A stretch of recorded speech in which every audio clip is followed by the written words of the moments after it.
do that closed captioning thing, or I guess we just let them know about closed captioning. All right, I'm going to share my screen with you all. Get rolling.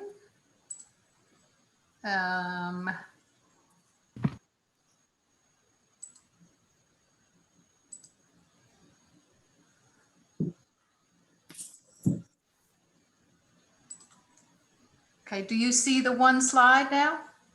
Yes. All right.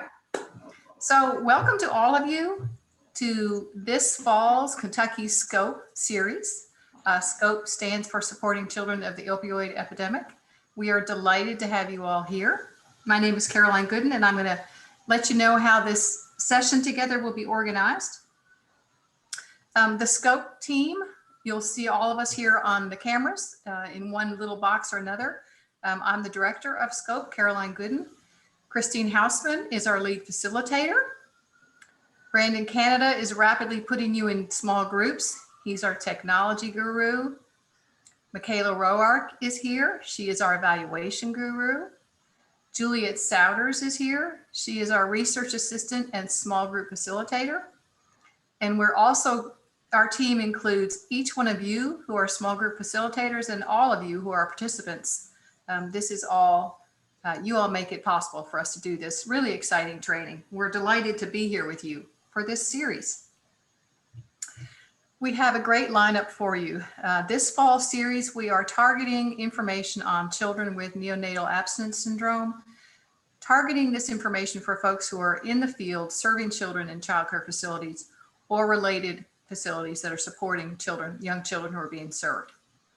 We are going to start today with Diana Frankenberger. If you were here last year, you got to hear the amazing Diana talk to us. She's going to explain really what neonatal abstinence syndrome looks like from birth in the first year or so of life and how we can support young children and their families. We will then have Felicia Bernhard, who is an OT. We'll talk about sensory development for children with NAS. Dr. Jennifer Grisham will be here on September 21st. She'll talk about developmental outcomes of our children.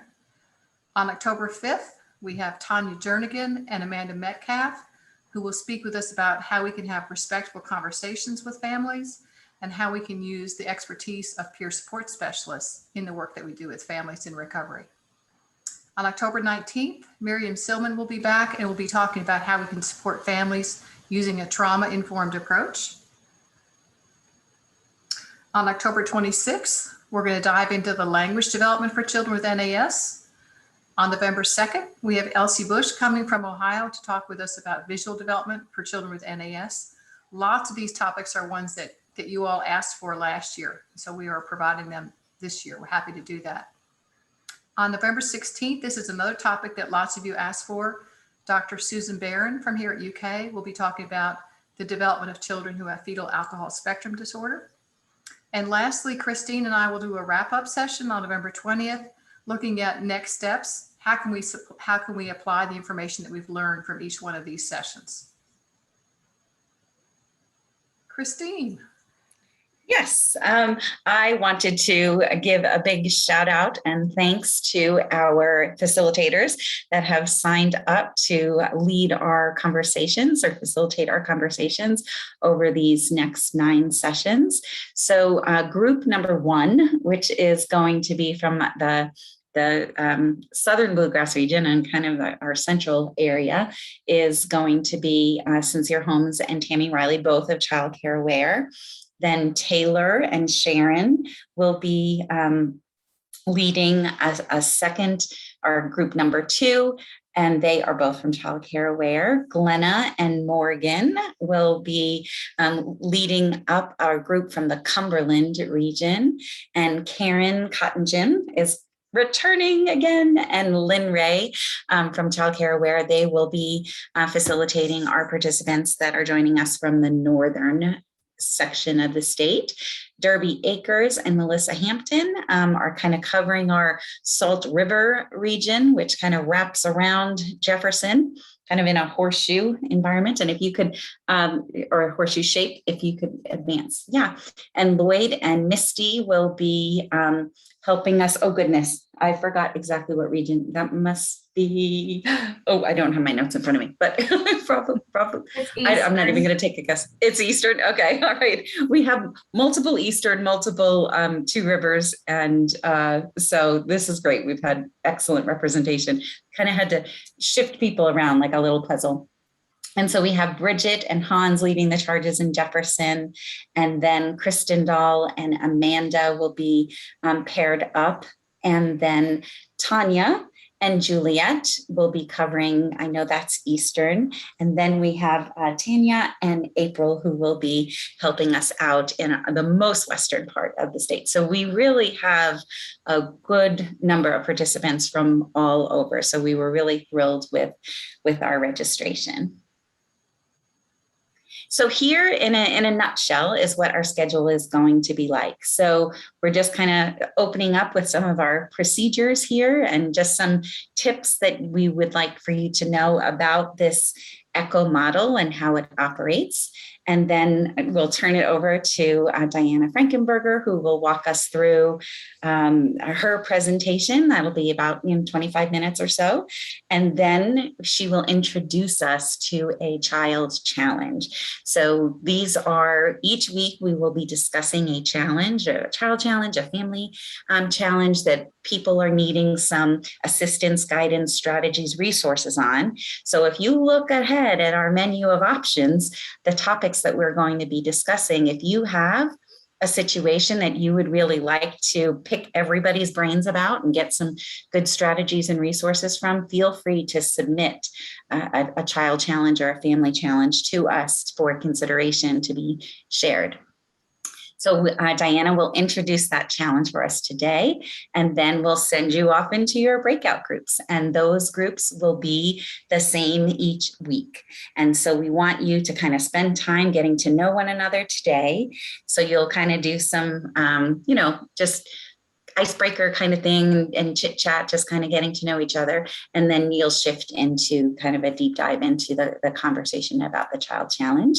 And then before it's over, we all reconvene and have a debrief of all of the great ideas and kind of some of the highlights of each of your sessions. So we'll be looking for someone from each of the groups to just kind of share, a key strategy, a key resource, or a highlight from your conversation in your groups. So that's kind of the flow of how each week will go. So that's the general schedule, give or take a few minutes. Thanks, Christine. And now I'm going to go over in some detail how each session will run. We won't give this much time to this procedural setup each time, but since this is our first time, we thought we'd just give you an idea of how these ECHO scope sessions typically run. We ask that you, and many of you have, put your first and last name and the agency, if you wish, in your Zoom profile. You can click on those three little dots in the right corner of your box and add that information. You are entering your name and email in the chat each time. Thank you for that. We urge you to take care of your needs during these sessions.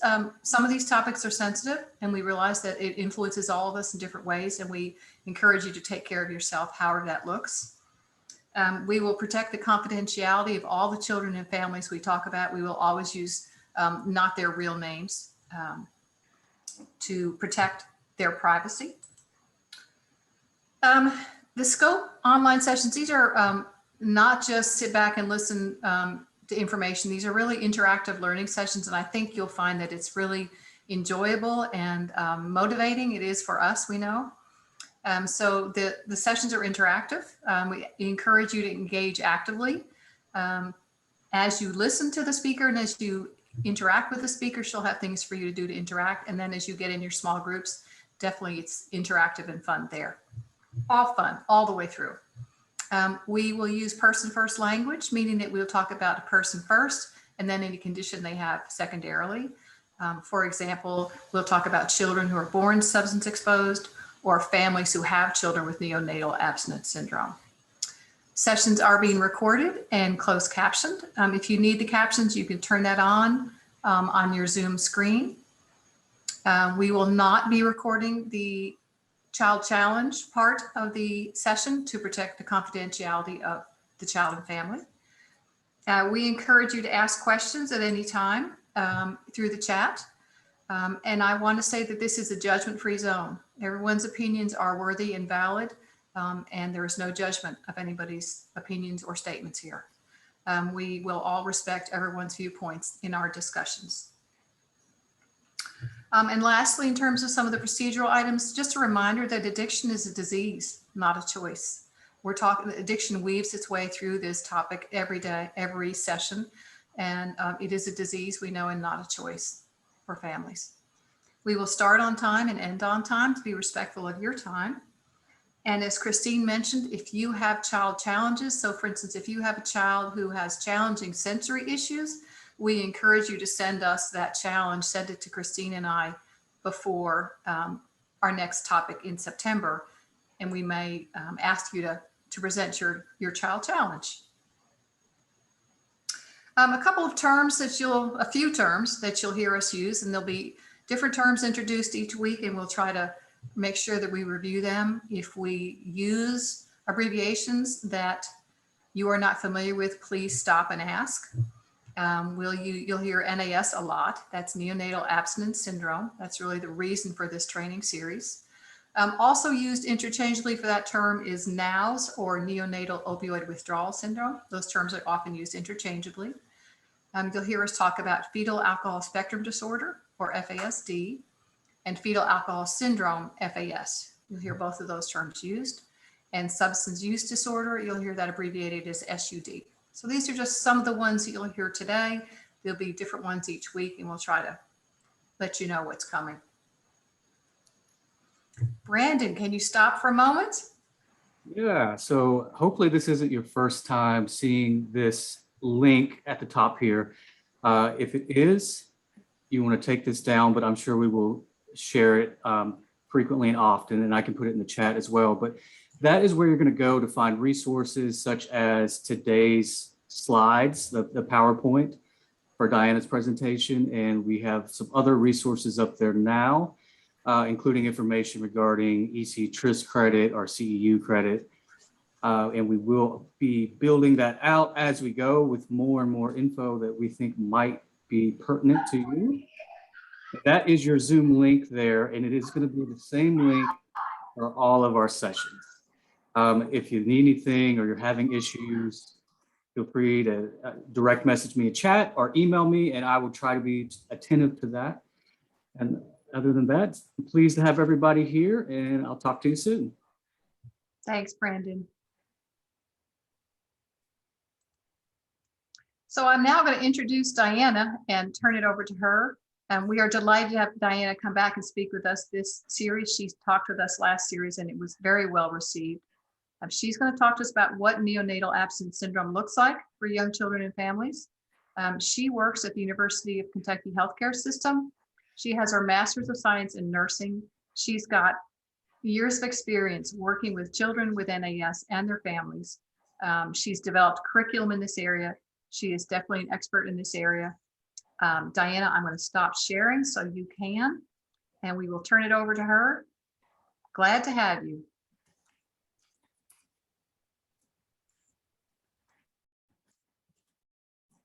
I better unmute before I start anything else.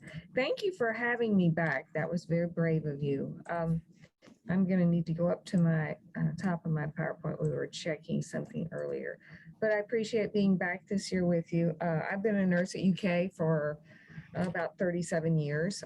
Diana, before you get rolling, can you make it the whole view? I'll make it a slideshow, sorry. Yep, thank you. Better, sorry, thank you. So I've been here for about 37 years now, and in the last few years I started working as prenatal education coordinator and working with Women in Pathways, which is a particular prenatal clinic for women with substance use disorders, particularly opioid use disorders. And so they are usually on medication for opioid use disorder or medically assisted treatment. And so that's how I wound up working with these moms and seeing them when they came into the hospital and what went on with their babies. We're fortunate enough to follow them for at least 6 or 8 weeks after their delivery. So that's how I came to be interested in this and working in this area. After today, I hope you'll be able to define neonatal abstinence syndrome as it compares particularly to typical infant development. It sounds like you all have lots of experience in those areas. I hope you'll be able to list common behaviors in infants and newborns with NAS so that you can recognize what some of those are. And most importantly, I hope you'll be able to state at least 3 potential supportive measures for infants experiencing NAS and for their families. A little background. In 2017, the U.S. Department of Health and Human Services decried the opioid crisis in America as a public health emergency. 11.1 million Americans were misusing prescription medicines. 47,872 had died from unintentional overdose, and 2.6 million had an opioid use disorder. I think one of the things that really shocks me in this is that delivery records showed that the use of opioids had quadrupled since 1999, which means 4 times the number of babies were born whose moms had abused opioids. The result of this is an increase in healthcare spending, obviously, and prolonged hospitalizations. Not just for babies, but also for moms who have done damage to their hearts, have infections, multiple other issues that come up from drug addiction. And so we also then see that carried over to once babies are born, they often will have prolonged hospitalization for their exposure. 50 to 80% of infants exposed to substances will develop NAS symptoms. Of those, another 30 to 50% are going to need medication to help them manage those symptoms. The symptoms usually appear in 24 to 72 hours, but they can last up to 60 days. And there can be some long-term effects as well. Children can have visual issues and other impairments that can prevent or impair their learning. They're twice as likely to be diagnosed with ADHD, have anxiety disorders, or aggression. And they often will have speech delays and impaired short-term memory. So I'm really interested in some of the coming presentations because they will address a number of those. This is just to give you an idea of how our problem with neonatal abstinence syndrome, or NAS, compares in Kentucky with the United States as a whole. I'm not sure you can see this super well, but it looks at first glance like we have about the same sort of curve as the United States. However, if you look at the side, this is the incidence of neonatal abstinence syndrome per 1,000 newborn hospitalizations in the US. If you look at the side, in around 2016, 2017, we're looking at about 7 as a whole in the United States. When you look at Kentucky's slide, you realize that in fact, ours is more like 23 in 1,000. So about 3 times the national average here in Kentucky. This slide was from 2019 and gives you, you all have mentioned so many different areas of the state you're from. So this shows you what's the average per 1,000 live births, NAS per 1,000 live births throughout these different regions of Kentucky. So you can look for just a minute and see where your region is and where your numbers are. And you can see that in southeastern Kentucky, it's 2 to 3 times our state rate, which has dropped a little bit from that 23.4 I showed you before. It's now at 20.92. So we've had a tiny bit of improvement over the last couple of years, but unfortunately, we're still 3 times the national rate. So this brings us to the first question I'm going to pose to you guys. I think the best way to handle this is to use the check mark yes or the red X no. It's a true-false question, so the check mark yes for true, the red X no for false. You can just answer with your screen. I'm going to stop sharing just for a minute, and we can see what you answer. Infants born to women addicted to substances are also born addicted to substances. Would you say that's true or false? And those options she's talking about are in the reactions. If you punch that reactions button, that's where those, That's or what you can just type in yes or no, either one.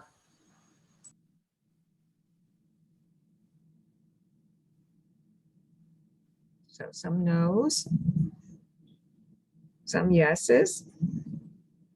Okay, like we're pretty well divided, huh? I'm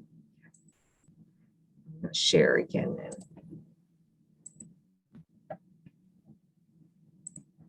So, sorry, I have gnats in my room, I apologize. Can you see my screen again now? Okay, good. So actually that's false. Infants born are born withdrawing. They're not actually born addicted. And there's a difference in withdrawal versus addiction. Addiction is the inability to stop using a substance despite its harmful consequences or to stop an action, a behavior. Withdrawal, on the other hand, is the effect of stopping the use of a substance or behavior. Sometimes withdrawal can involve even physical symptoms, which is what we're talking about with NAS. And sometimes these symptoms can be so severe they can even cause death. So that's the difference in withdrawal versus addiction. So the definition for NAS is an infant's response to withdrawal of either prescribed or illicit medicines or substances that they've been exposed to before birth. Withdrawal can also be increased by other medications mom might have taken or substances she might use, such as nicotine or caffeine. Those can actually cause withdrawal symptoms to be worse in an infant. So how do we tell an infant has NAS?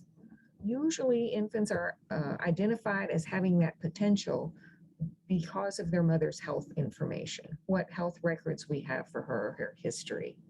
Sometimes we have moms come in who have had no prenatal care whatsoever, which actually is also a big red flag that there could be issues there. And so we observe the infant and we'll often do screening of their urine and of their first stools to help determine if there were any drugs they've been exposed to. Commonly, to determine if in fact they might need treatment for neonatal abstinence syndrome, we use a scoring tool called the Finnegan Neonatal Abstinence Scoring Tool.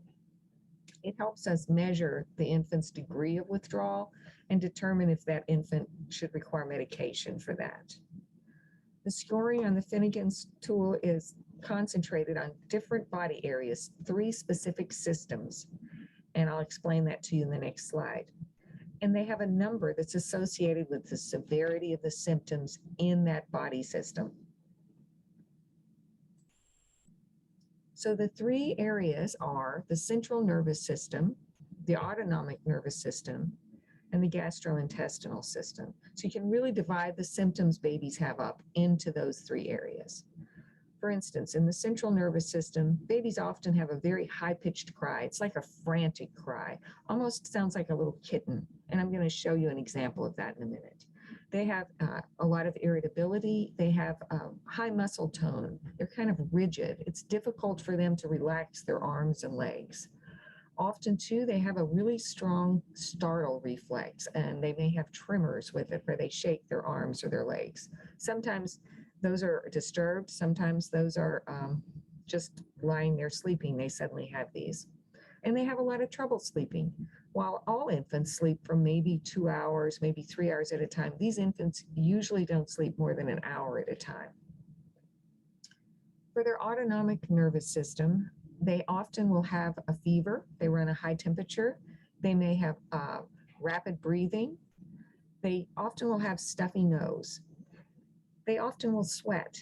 You don't usually see newborns sweat. Whenever you see a newborn sweating, that's unusual. That's not a normal newborn response to being too warm. Often they'll sneeze, and while all newborns sneeze, these babies will sneeze over and over again, multiple times, like 5 or 6 times in a row. They may also yawn 5 or 6 times in a row. So these are all part of those withdrawal symptoms. They may have mottling on their skin or splotches on their skin. Their GI system is especially affected. Often they have difficulty swallowing and sucking, getting organized with that suck, swallow, breathe routine we see with babies. So they're poor feeders, and you'll see milk just dribble out of the side of their mouth, or maybe they just spit up a lot of their feedings. They often have a lot of GI upset, and therefore they often will have weight loss, and they'll have loose stools. It won't just be like diarrhea, they'll actually be like a watermark in the diaper you can see. So those are all signs that we look for and evaluate to determine if the severity of their NAS.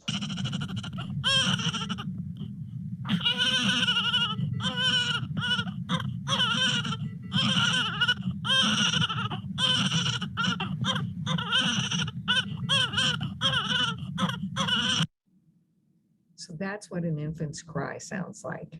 And you can just hear the frantic nature. We usually begin assessing babies for NAS within about 3 to 6 hours of birth. Usually, if they're going to develop severe enough symptoms, they're going to develop them within the first 72 hours. But there are some babies who don't show those symptoms till after the 4th day. So most facilities have started keeping, at least in our area, keeping babies for at least 5 days to evaluate for those, to make sure that they capture them and we don't send mom home with a baby who's just beginning that withdrawal. We usually score them about every 3 hours using that Finnegan's tool. All babies would score usually something on the Finnegan's tool if you think about it. All babies are going to have times when they cry more, when they don't sleep as long, perhaps not a good feed, maybe spit up, that sort of thing. So you might score a baby normally and they might get a 5, but these babies will start scoring much higher. Those are signs that they might need treatment. And we usually determine that they probably will need medication for that treatment when they score greater than an 8, at least 3 times in 3 consecutive scorings, or greater than a 12 in 2 consecutive scorings. And if medication is required to help them with this withdrawal, then usually they will be in our facility or in whatever facility they're in for at least 14 days or more. So this brings us to the next question. And again, use the reactions button with the check mark for true and the X for false. Women in a treatment program receiving medication for their substance use do not have to worry about their babies experiencing withdrawal. True or false? I'll stop my share so we can see what you guys say.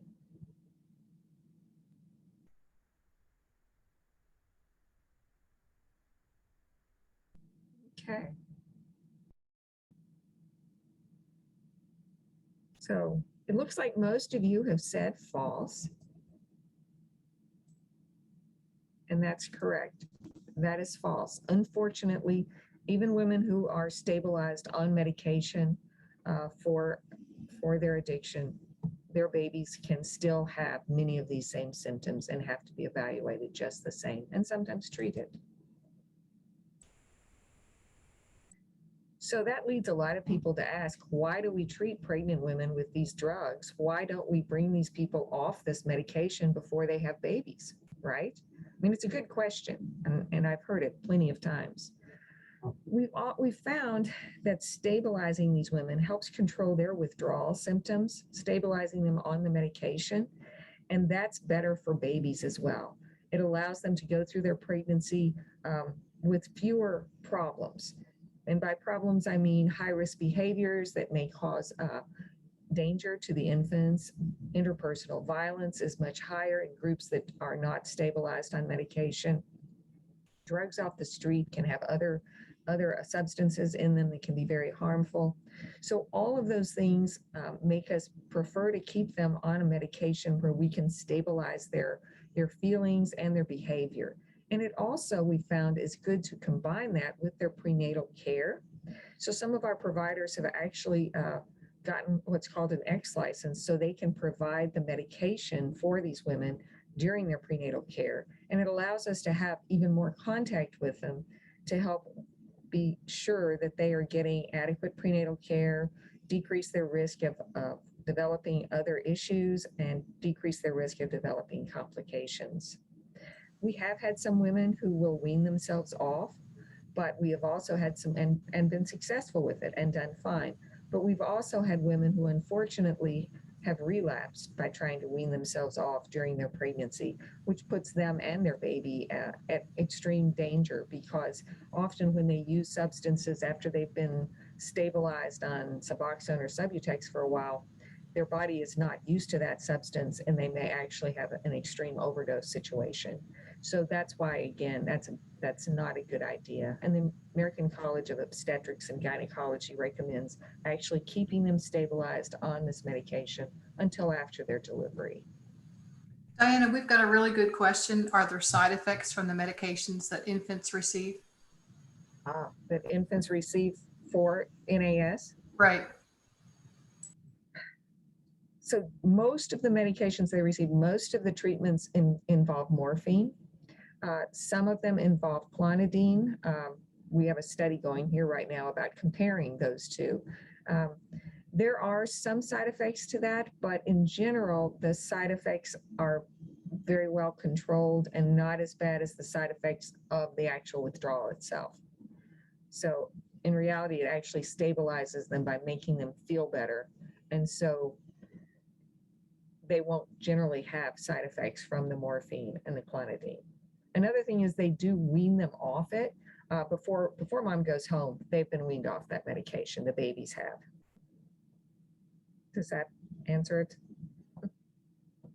Okay. So while these babies and these moms are in the hospital, we do encourage moms to breastfeed if they have appropriate drug screens. We know that breastfeeding, breast milk itself is better digested by babies, and so they have less GI upset. So we know that's a good thing for them to have. We also know that the bonding that can take place with breastfeeding is another advantage of them breastfeeding. We try to keep them together as much as possible. We call it rooming in, and that's so they'll be there to attend to their needs, to see when they're hungry, and have us there to help them learn to care for their infants. We encourage a lot of skin-to-skin contact. You may have heard that called kangaroo care. We encourage that because we found babies respond to, they smell mom, they hear her heartbeat, they recognize those things, and so it comforts them, relaxes them. And in fact, we even try to do some of our scoring, our Finnegan scoring, while mom has baby on their chest, because their respirations will be lower, their heart rate will be better, and they'll be calmer. We try to teach moms infant massage and different positions that might help with baby. And I'll talk a little bit more about that after we watch a short video. And we also use something called the 5 S's. I don't know if any of you have ever heard of the 5 S's. It's part of Happiest Baby on the Block, which is was created by Dr. Harvey Karp, who's a pediatrician. We're going to watch a very short video about how to do the 5 S's. And hopefully, Brandon, this works.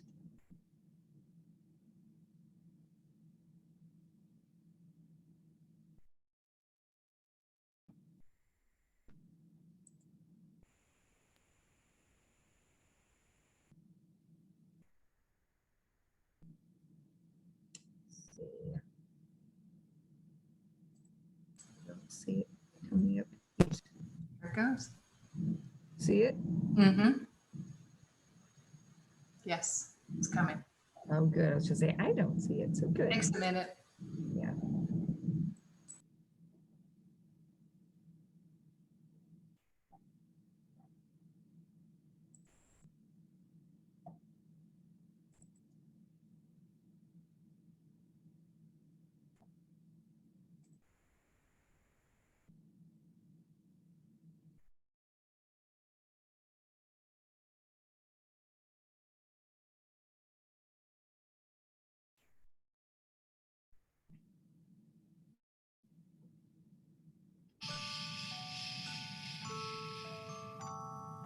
One of the interesting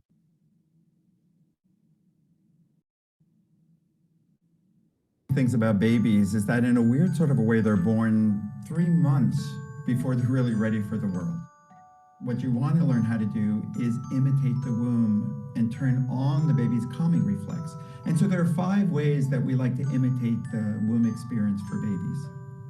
I call them the 5 S's. The first S is swaddling.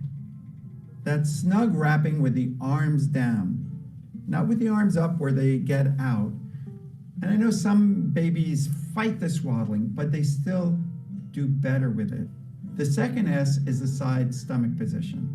That's never for sleep, only the back for sleep, but that's the best position for calming a crying baby. The third S is shushing or white noise. The fourth S is swinging or rhythmic motion. And the fifth S is sucking. That's like the icing on the cake. Breastfeeding, sucking on a pacifier, those are the things that really work together to help a baby be calmer and sleep better.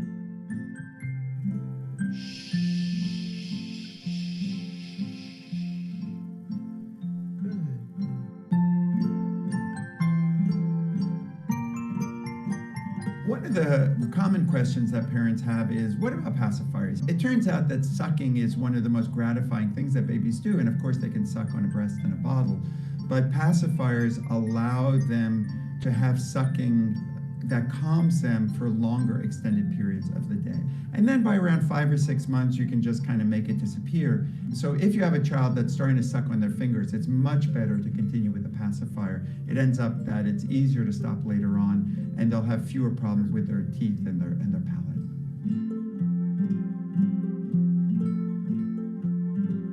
You think that babies want to sleep in a quiet, still environment. But actually, that's like the worst thing for a baby sleeping, because inside the womb, 24/7, they have sound that's louder than a vacuum cleaner. And every time you breathe, you're rocking your baby with the movement of the diaphragm. And so babies sleep much better when they have motion and sound and snug holding, just imitating the womb. Getting babies to sleep better is not just an issue about helping babies be healthier. And of course, it helps them be healthier. It helps their brain development. It reduces their risk of obesity. But very importantly, it helps the family be healthier as well, healthier and happier. Because when you're getting some rest and you're feeling successful and your baby is sleeping well, man, that feels the best. That feels like you're doing a good job. And that makes you even more in love with your baby and more in love with being a parent. And it makes you be able to do everything better in the world.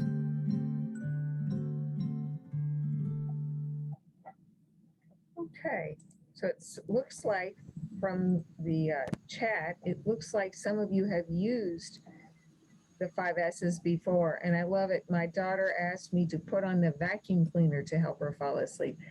That's true. They say that it's actually loud enough inside mom that it's like a vacuum cleaner. It's that loud, that many decibels. So yes. Diana, did you see the other question that was there in the chat? The question is, do we know the rates of recidivism or relapse for moms that wean postpartum? Oh, the actual rate. Mm. I don't know that number. I would say though that it's fairly significant, just because of the ones we've had.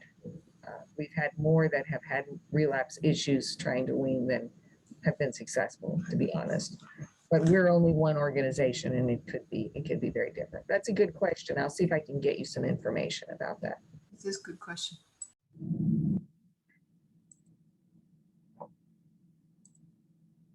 So how can you help infants?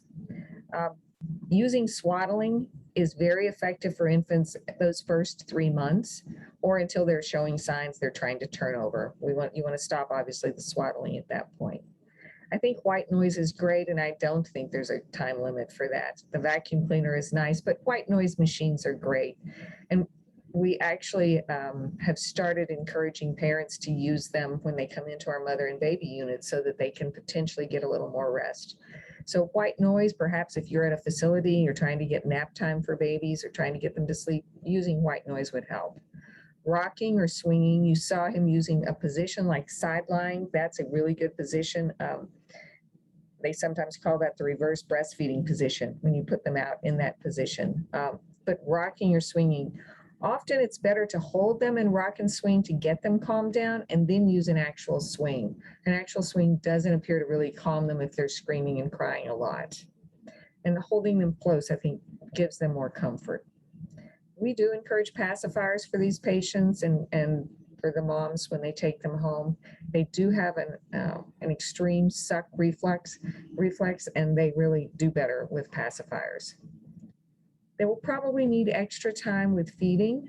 Usually these babies, as I said, don't feed very easily. And so if you're giving them a bottle, you want to think more about holding it at a more horizontal position, allow the milk to cover the nipple, but then, allow the baby to suck it out versus holding it up so that the baby gets it at a quicker rate and then is more likely to get too much at once or spit it up. So consider pace feeding. Think about pace feeding and frequently burping them. Because they tend to be more susceptible to skin breakdown, we only use water, like on 4x4s or water wipes for cleaning. So I would encourage you to not use alcohol wipes on these babies. Their skin seems to be very easily broken down.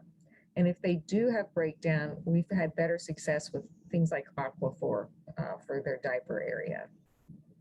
Again, just making eye contact, using conversation with these babies. They need that kind of stimulation. Massaging their arms and legs is also a good thing that you can do. And doesn't take really any skill just to use just gentle massage. So these are 3 key strategies for helping infants I'd like you to take away. Use of the 5 S's, like we talked through, pace feeding, and then communication. Making eye contact, touching these babies, talking to them. They need that stimulation.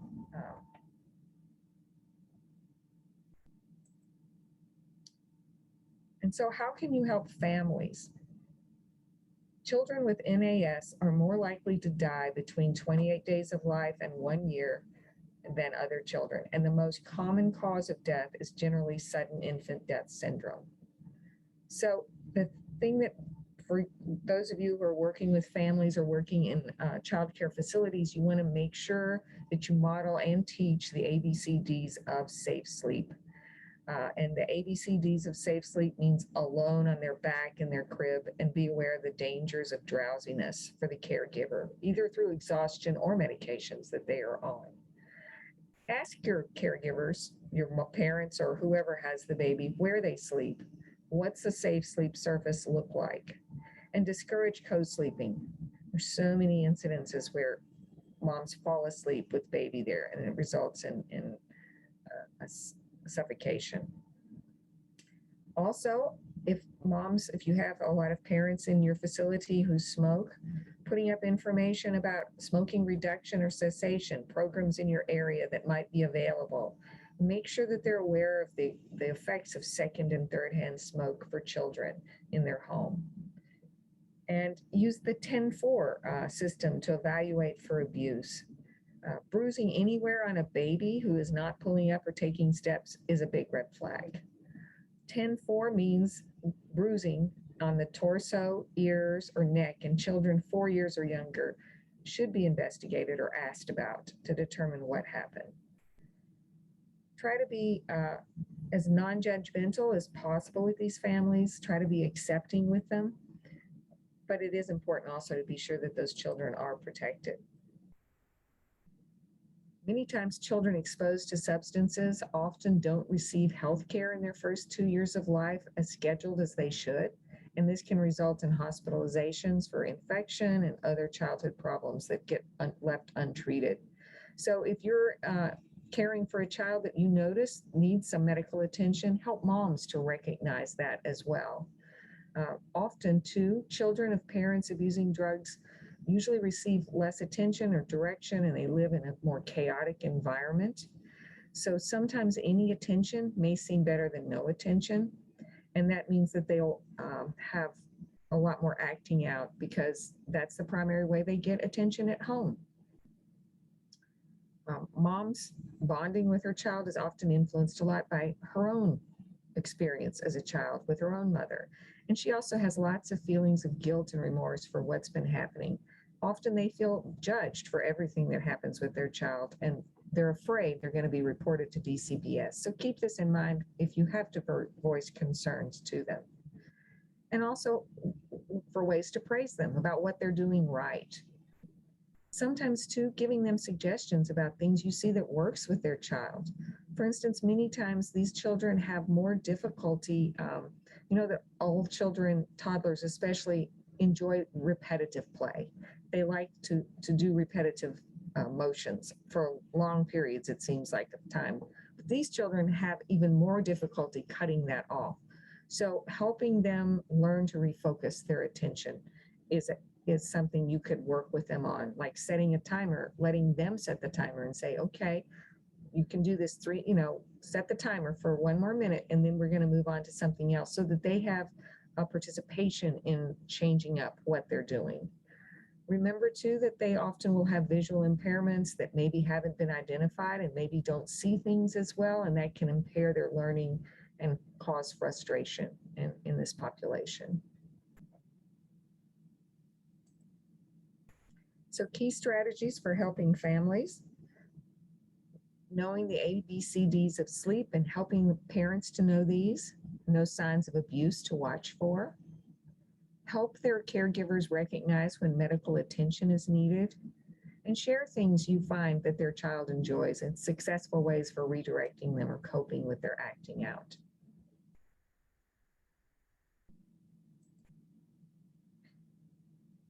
Now, we can do this a couple of ways, Caroline. I've finished my presentation. Question 3 is really very much like our challenge. So shall we move on to the challenge since it's 4:50? Yes, that would be great.